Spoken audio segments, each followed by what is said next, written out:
Capítulo 9, donde se concluye y da fin a la estupenda batalla que el gallardo vizcaíno y el valiente manchego tuvieron. Dejamos en la primera parte de esta historia al valeroso vizcaíno y al famoso Don Quijote con las espadas altas y desnudas, en guisa de descargar dos furibundos fendientes, tales que, si en lleno se acertaban, por lo menos se dividirían y fenderían de arriba abajo y abrirían como una granada. Y que en aquel punto tan dudoso paró y quedó destroncada tan sabrosa historia, sin que nos diese noticia su autor dónde se podría hallar lo que de ella faltaba. Causóme esto mucha pesadumbre, porque el gusto de haber leído tan poco se volvía en disgusto de pensar el mal camino que se ofrecía para hallar lo mucho que a mi parecer faltaba de tan sabroso cuento. Parecióme cosa imposible y fuera de toda buena costumbre que a tan buen caballero le hubiese faltado algún sabio que tomara a cargo el escribir sus nunca vistas hazañas, cosa que no faltó a ninguno de los caballeros andantes, de los que dicen las gentes que van a sus aventuras. Porque cada uno de ellos tenía uno o dos sabios, como de molde, que no solamente escribían sus hechos, sino que pintaban sus más mínimos pensamientos y niñerías, por más escondidas que fuesen. Y no había de ser tan desdichado, tan buen caballero, que le faltase a él lo que sobró a Platir y a otros semejantes. Y así, no podía inclinarme a creer que tan gallarda historia hubiese quedado manca y estropeada, y echaba la culpa a la malignidad del tiempo, devorador y consumidor de todas las cosas, el cual o la tenía oculta o consumida. Por otra parte, me parecía que, pues entre sus libros se habían hallado tan modernos como Desengaño de celos y Ninfas y pastores de Henares, que también su historia debía de ser moderna, y que ya que no estuviese escrita estaría en la memoria de la gente de su aldea y de las a ella circunvecinas. Esta imaginación me traía confuso y deseoso de saber real y verdaderamente toda la vida y milagros de nuestro famoso español Don Quijote de la Mancha, luz y espejo de la caballería manchega, y el primero que en nuestra edad y en estos tan calamitosos tiempos se puso al trabajo y ejercicio de las andantes armas,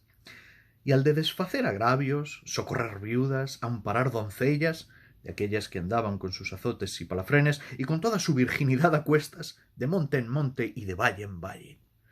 Que si no era que algún follón o algún villano de hacha y capellina o algún descomunal gigante las forzaba, doncella hubo en los pasados tiempos que al cabo de 80 años, que en todos ellos no durmió un día debajo de tejado y se fue tan entera a la sepultura como la madre que la había parido.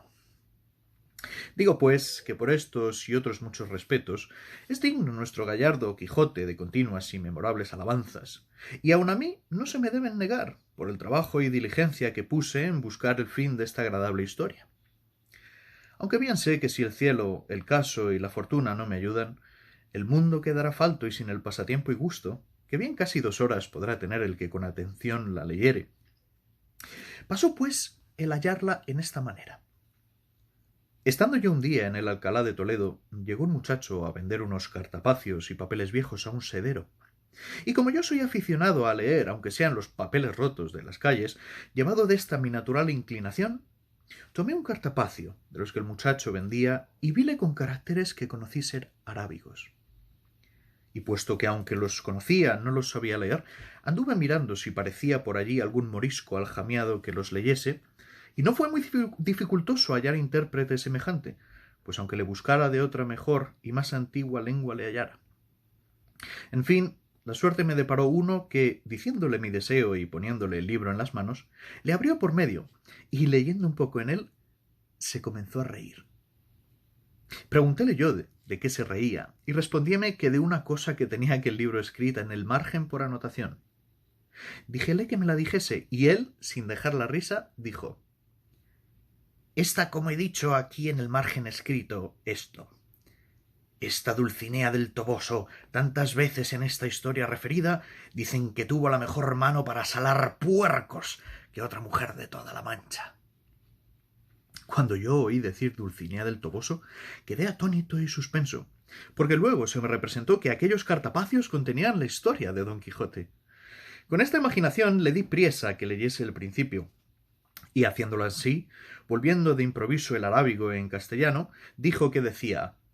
«Historia de Don Quijote de la Mancha, escrita por Cide Hamete Benengeli historiador arábigo. Mucha discreción fue menester para disimular el contento que recibí cuando llegó a mis oídos el título del libro, y salteándosele al sedero, compré al muchacho todos los papeles y cartapacios por medio real, que si él tuviera discreción y supiera lo que yo los deseaba, bien se pudiera prometer y llevar más de 6 reales de la compra. Apartéme luego con el morisco por el claustro de la iglesia mayor y roguéle me volviese aquellos cartapacios, todos los que trataban de Don Quijote, en lengua castellana, sin quitarles ni añadirles nada, ofreciéndole la paga que él quisiese. Contentóse con 2 arrobas de pasas y 2 fanegas de trigo, y prometió de traducirlos bien y fielmente, y con mucha brevedad. Pero yo, por facilitar más el negocio y por no dejar de la mano tan buen hallazgo, le truje a mi casa, donde en poco más de 1 mes y medio la tradujo toda, del mismo modo que aquí se refiere. Estaba en el primero cartapacio pintada muy al natural la batalla de Don Quijote con el vizcaíno, puestos en la misma postura que la historia cuenta, levantadas las espadas, el uno cubierto de su rodela, el otro de la almohada, y la mula del vizcaíno tan al vivo que estaba mostrando ser de alquiler a tiro de ballesta. Tenía a los pies escrito el vizcaíno un título que decía Don Sancho de Azpetía, que sin duda debía de ser su nombre, y a los pies de Rocinante estaba otro que decía Don Quijote. Estaba Rocinante maravillosamente pintado, tan largo y tendido, tan atenuado y flaco, con tanto espinazo, tan ético confirmado, que mostraba bien al descubierto con cuánta advertencia y propiedad se le había puesto el nombre de Rocinante. Junto a él estaba Sancho Panza, que tenía del cabestro a su asno, a los pies del cual estaba otro rétulo que decía Sancho Zancas. Y debía de ser que tenía, a lo que mostraba la pintura, la barriga grande, el talle corto y las zancas largas, y por esto se le debió de poner nombre de Panza y de Zancas, que con estos 2 sobrenombres le llama algunas veces la historia.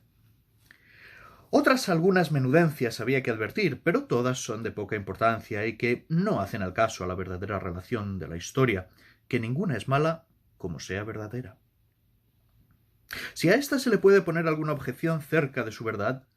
no podrá ser otra sino haber sido su autor arábigo, siendo muy propio de los de aquella nación ser mentirosos, aunque, por ser tan nuestros enemigos, antes se puede entender haber quedado falto en ella que demasiado.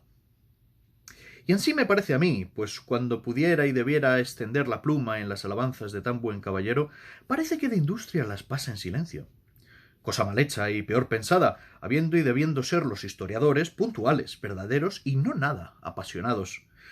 Y que ni el interés ni el miedo, el rencor ni la afición no les hagan torcer del camino de la verdad, cuya madre es la historia, émula del tiempo, depósito de las acciones, testigo de lo pasado, ejemplo y aviso de lo presente, advertencia de lo porvenir.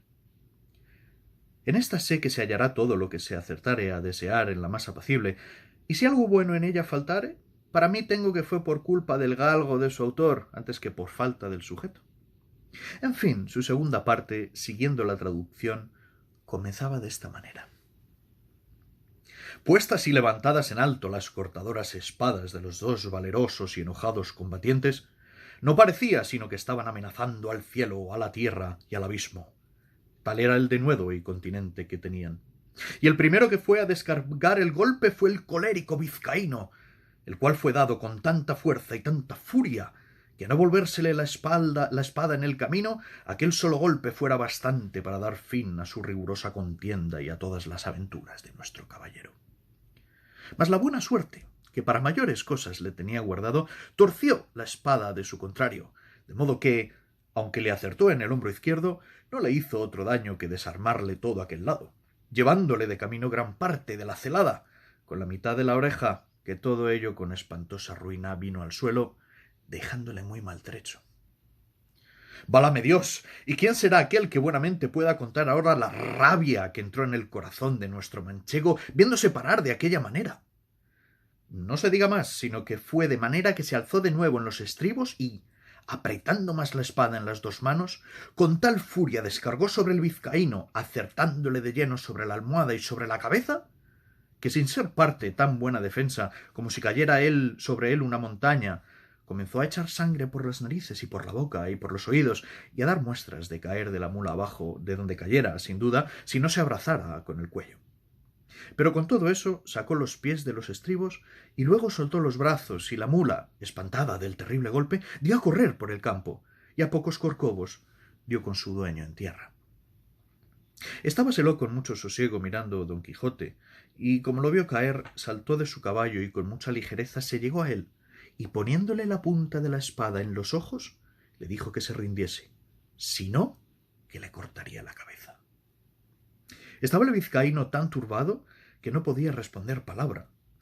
y él lo pasara mal, según estaba ciego don Quijote, si las señoras del coche, que hasta entonces con gran desmayo habían mirado la pendencia, no fueran a donde estaba y le pidieran con mucho encarecimiento les hiciese tan gran merced y favor de perdonar la vida a aquel su escudero.